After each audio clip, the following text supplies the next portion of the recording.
I, এটা কি আইনাল মিয়ার বাড়ি? জি ম্যাডাম, এটা আইনাল মিয়ার বাড়ি।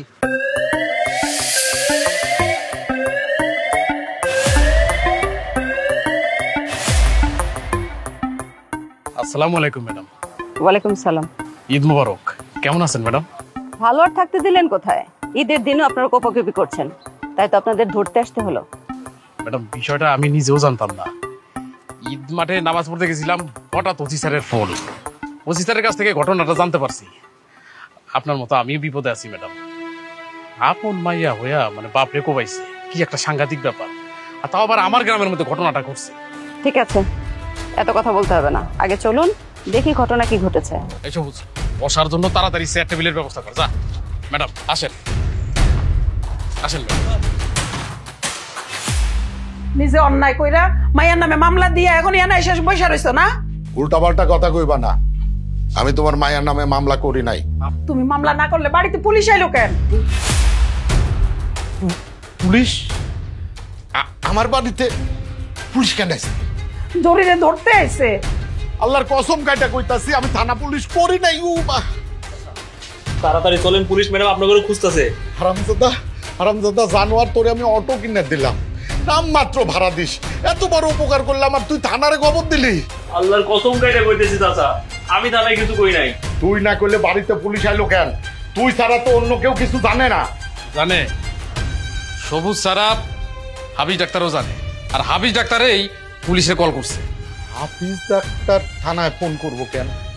ওরে বাপরে, এটা হইল গিয়া অ্যাটেম্প টু মার্ডার কেস। পুলিশের না জানায় কোনো ডাক্তারই চিকিৎসা দিব না। ডাক্তারের কাম করছে, পুলিশ জানায় চিকিৎসা দিছে। ভাই হরকত, তুমি আমার মাইয়াটারে বাঁচাও। বিশ্বাস করো আমার মাইয়ার কোনো দোষ নাই, সব দোষ এই লোকটা। আমি কইলাম তো, এটা হইল গিয়া অ্যাটেম্প টু মার্ডার কেস। এখানে আমার কিছু করার নাই। তুমি এলাকার মেম্বার, তুমি পারবা না ভাই? আমি মেম্বার, বিচারক না। এখানে কোর্ট কাছারি থানা পুলিশ অনেক কিছু হইব, তারপর প্রমাণ হইব তোমার মাইয়ার দোষ আছে কিনা। এটা মেলা ঝামেলা। আরে ভাই, আমি তো কোনো অভিযোগ করি না, এ ঝামেলা হইব কেন? এইটাই হইলে গিয়ে আসল কথা।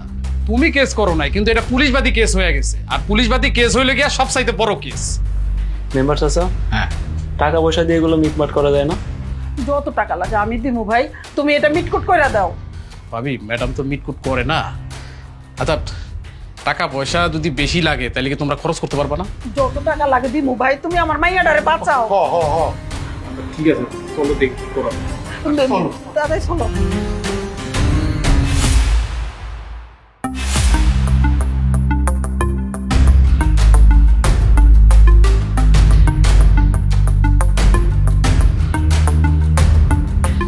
কোপটা কে দিছে? জরি, এই যে এই মায়াটা। আমার বড় মাইয়া ম্যাডাম, ওর কোনো দোষ নাই, ওরে নিয়েন না ম্যাডাম। দোষ করছে কি করে নাই তদন্ত করলেই প্রমাণ হবে। কিছু করা লাগবে না ম্যাডাম, ওর কোনো দোষ নাই। ম্যাডাম, এই কোপটা শিওর জড়িয়ে দিছে। এটা ডাকাতটা কি তোমার মাইয়া? আপনি কি কোপ দিতে দেখেছেন? কি ব্যাপার, এখন কথা বলছেন না কেন? ম্যাডাম, আমার বড় স্যার একটু কথা কন। হ্যাঁ, ম্যাডাম আমার বড় স্যার একটু কথা কন। আপনি এখান থেকে যান, আমাকে কাজ করতে দেন। ম্যাডাম, আমার বড় স্যার একটু কথা কন। আপনার বড় স্যারকে বলেন এখানে এসে কথা বলতে। সেন্ট্রি, এদের সবাইকে এখান থেকে নিয়ে যাও। আর এখানে চাক্ষুষ সাক্ষী যদি কেউ থাকে তাকে রাখো। আইনাল মিয়ার কি হয়েছে রাকিব? সেটাই তো ঠিক বুঝতে পারলাম না, তবে মনে হলো যে সমস্যাটা ওদের মেয়েকে নিয়ে। আর তুমি তো শুনলেই, নিশ্চয়ই গুরুতর কোনো সমস্যা। এই শোনো না, ওই থানার ওসি সাহেবকে একটা ফোন দাও না প্লিজ। কি হলো, তুমি চুপ করে থাকলে কেন? ওসি সাহেবের ফোন নাম্বার কি তোমার কাছে নেই? না, নাম্বার তো আছে, তবে আমি ভাবছি অন্য কথা। এমনিতেই ডিপার্টমেন্টে আমার এই সুপারিশ করা নিয়ে অনেক দুর্নাম আছে। এখন যদি ভিক্ষুকের বিষয় নিয়ে ফোন দিই, এটা কোনো ভাবনার বিষয় হলো রাকিব? একটা মানুষ ঈদের দিন বিপদে পড়ে ফোন দিল তোমাকে। প্লিজ রাকিব, ফোনটা দাও। দিচ্ছি বাবা, দিচ্ছি। কোনো কিছু তোমার মাথায় ঢুকলে একদম পাগল হয়ে যাও। তোমার বুঝতে হবে আমি একজন এএসপি। কোনো কিছু করতে গেলে আমার 7 বার ভাবতে হয়।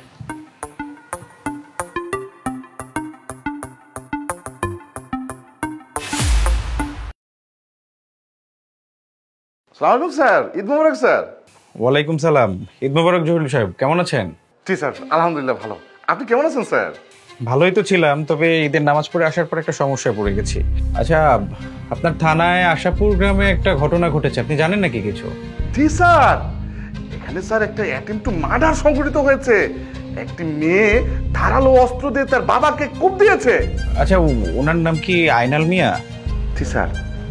উনি কি ভিক্ষুক না? না স্যার, আমার জানা মতে আইনাল ভিক্ষুক না স্যার, গ্রামের একজন সচ্ছল মানুষ। কি বলছেন? আপনার জানাশোনায় তো কোনো সমস্যা নেই তো? নো স্যার, আমি 100% শিওর স্যার। আমি ওই গ্রামের যে মেম্বার আছে তার সাথে কথা বলেছি। আইনাল একজন সচ্ছল লোক। তাছাড়া স্যার, আমার যে চৌকুশ অফিসার আছে না স্যার, মনিরা, আমি তাকে ওখানে পাঠিয়েছি স্যার। আমি কিছুক্ষণ পর আপনাকে ডিটেলস জানিয়ে দিই। Please do it. Thank you.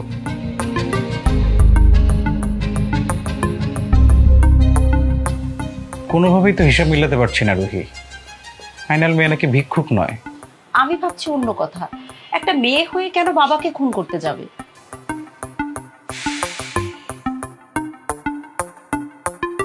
Zulekha Begum, ভিকটিমের স্ত্রী, আসামির মা।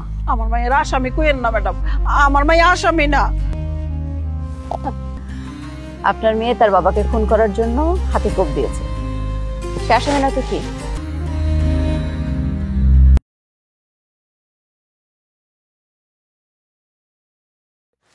Hello sir. এই, তুমি কোথায়? ওই বাড়িতে আছি স্যার। চাক্ষুষ সাক্ষী, ভিকটিমের স্ত্রী, আসামির মায়ের জবানবন্দি নিচ্ছে। আমার মায়ের আসামি না স্যার, স্যার আমার মায়ের আসামি না। এই, ওনাকে একটু থামান প্লিজ। এত কান্নাকাটি করে না তো, তাতে তোমার মায়ের আরো বেশি ক্ষতি হইব। চুপ থাক। মনিরা, তুমি একটু সাইডে যাও তো।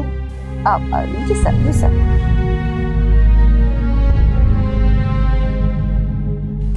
আমার মায়ের কি ওরা জেলে লইয়া যাইব? হইতেও পারে, আবার নাও লইতে পারে। আমি তো আছি, এরকম একটা দালান বাড়ি ভাড়া দিয়ে রাখছি, বিলের 7 বিঘা জমি বর্গা দিয়ে খাও, 2টা অটো আছে, ওইখান থেকে প্রতিদিন টাকা পাইতেছে।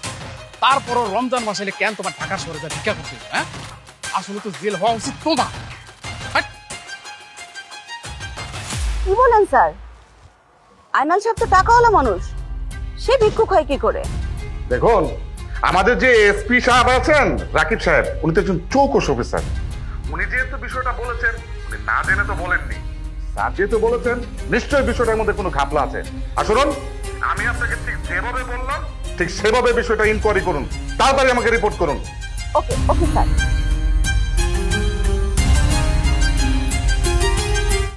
ম্যাডাম, আমি ওই মায়ের ব্যাপারে অনেক তথ্য দিতে পারবো।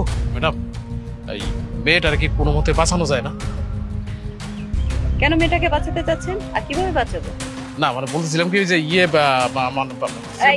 এই ধরনের টিয়ে বলা বন্ধ করেন। গোয়েন্দা বিভাগের এসপির সুপারিশ আছে।